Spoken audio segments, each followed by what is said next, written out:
Well, you've seen the squad. Obviously, there's some returning players or players, three that actually haven't worked with me so far, and one, Scott Parker, who's back in the squad after not playing since the Euros. I'm very pleased to have those players with me. I think all of them are there on merit. Rio Ferdinand, who of course is the biggest name for you, I guess, but also Michael Dawson and Ben Foster. I think they're three players who are currently playing very well, in good form, certainly deserve their place in the team, and I'm looking forward to working with them. Other issues, we're disappointed, of course, to lose Jack Wilshere. We understand the situation, but it's unfortunate, in particular, after him having played so well in the last game against Brazil. And I was excited, really, at the prospect of being able to use him again in these two games, but injury, unfortunately, has prevented that. And I suppose the other issue to address, or I'll be obliged to address, is Wayne Rooney, because he was left out of a Manchester United team, and that obviously provoked a lot of headlines. But all I can say on that matter is what happens in his club team and what decisions Sir Alex decides to make, that's purely a matter of for him and for the club itself. And for me as an England manager, I've never had any cause to doubt Wayne Rooney, and I'm pleased that I'm going to have the chance to work with him again during these coming 8 or 9 days. Thank you, Roy. And Stuart, would you like to say a few words about your squad? Yeah, from my point of view, we've got 2 games on home soil. I think especially with the seniors being away from home on 2 occasions next week, then it's important that we had 2 home fixtures. Gives me my final opportunity to have a good look at the squad before naming a team for the championships, and obviously going into Israel and Turkey training camp in the summer is going to be very important to us, and this will be probably my last opportunity to have a look at the players under my care going into the final. So we're very excited by it, and we hope to maintain the good run of form that we're on. Okay, we'll open it up for questions now, starting with Nick in the centre. Roy, hello. Was there any particular match which Rio played in that made you think, yeah, he's ready to come back into the England squad? No, I mean, I've been following him for quite a while now. I mean, I must have seen Manchester United play at least 4 or 5 times in the last 4 to 5 weeks.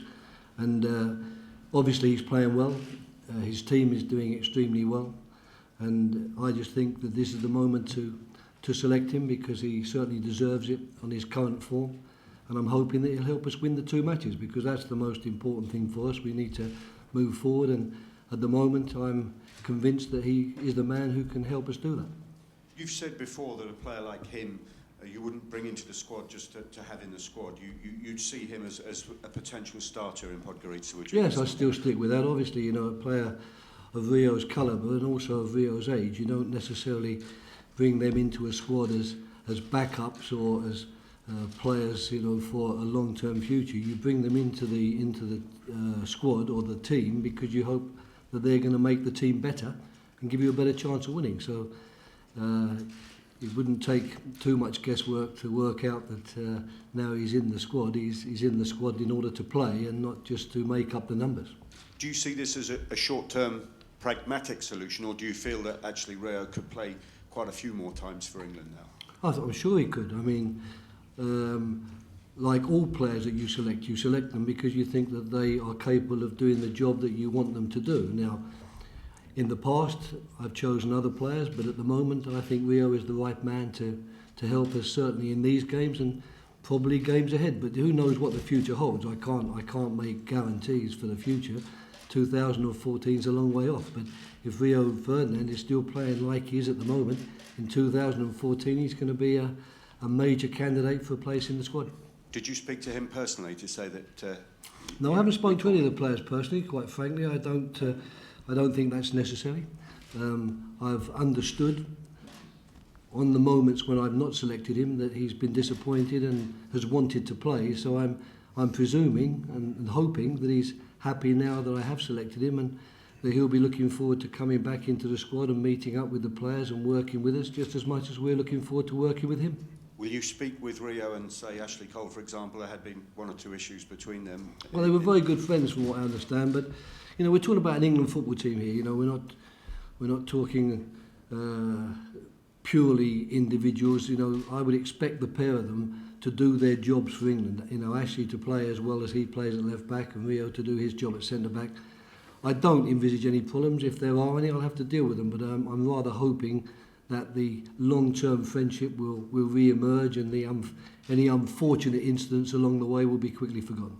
Just switching away from Rio, Ben Foster at one stage announced his international retirement. Now he's changed his mind. I mean, how pleased are you that you're able to call upon him? Because presumably that must give you much more competition for that place. Yeah, the same applies. It's not purely a case of competition. It's important, I think, that when you've got a goalkeeper of Ben Foster's stature, it's a great pity to not have him making himself available for selection for the England team. So obviously we're pleased that now we have, in our opinion, two excellent goalkeepers. And I think for Ben, as I've just said for Rio, playing very well for his club team at the moment in exceptional form. And it's just good that he's decided after quite a long absence from international football that he wants to play again. How much of a blow is it not having Jack Wilshere for these two games, Roy? Yeah, it's a blow. There's no question of that. It's disappointing. Disappointing for Jack as well.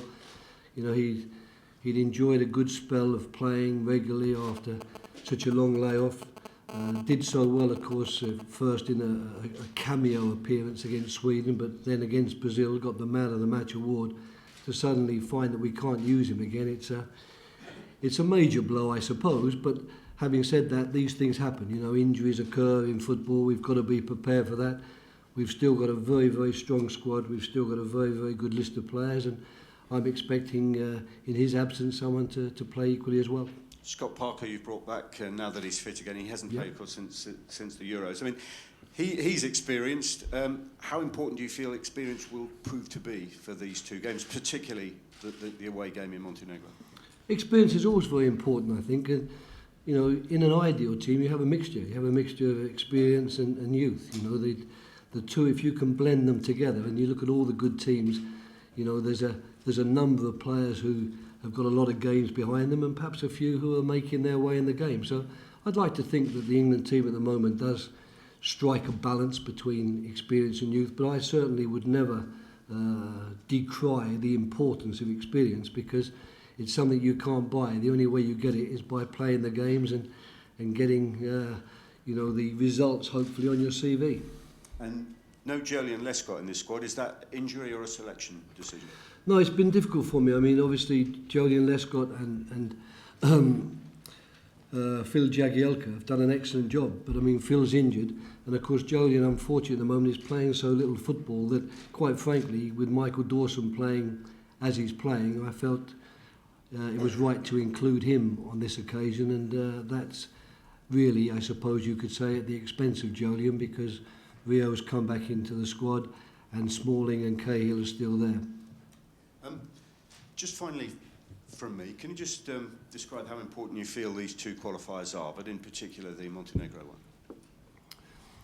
Well, it's obviously very important. You know, when you've only got 10 matches to qualify and only one team qualifies, then really the games in particular against the closest rivals, and I think we've got three, you know, with respect to San Marino, you can't put them in the same category as Montenegro, Poland and the Ukraine.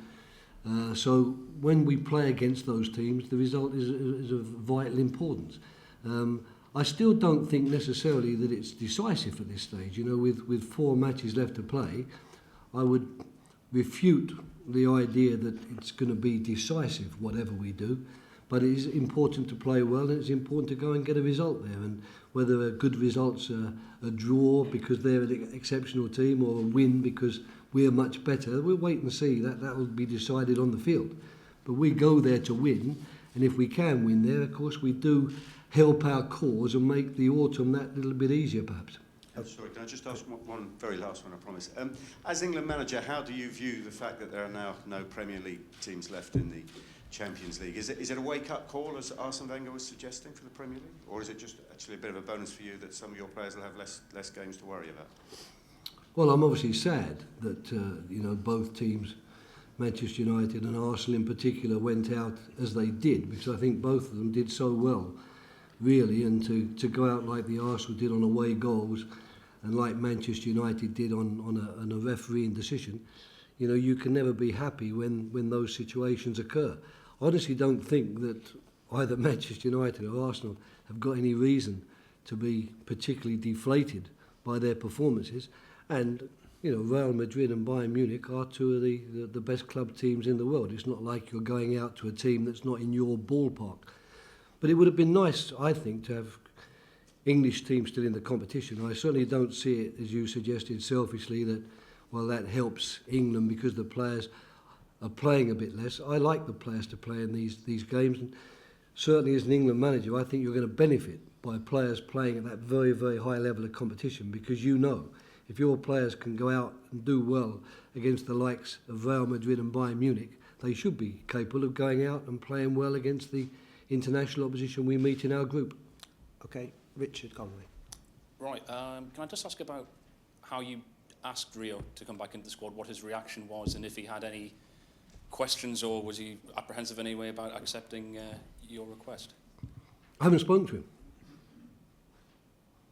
You know, I haven't spoken to Michael Dawson, I haven't spoken to Scott Parker, I haven't spoken to any of them, because basically I work, I suppose naively, on the basis that, especially if I am to believe, you know, what I've been led to believe, that Rio is keen to come back into the England squad, and he's keen to play for England again. And of course, when I meet up with him on Monday, I'll be speaking to him, and probably speaking quite a lot to him during the course of the week. But that won't just be to him. I'll be speaking to all the players, because that's what I do when the squad gets together. I like to speak to them all, but I don't actually ring up individuals beforehand. I would be more likely to ring people up if they had been in the squad all the time and I was leaving them out. I would possibly ring them up and speak to them before coming to a press conference, but not people I'm actually going to select. You spoke about footballing reasons being the reason why you hadn't picked him before. What are you seeing particularly now that you weren't in the past? Well, he's in good form at the moment, so I'm picking him on form and on merit. I mean, everything's footballing reasons as far as I'm concerned. I do everything for footballing reasons. I don't actually have any reasons other than football to make any decision.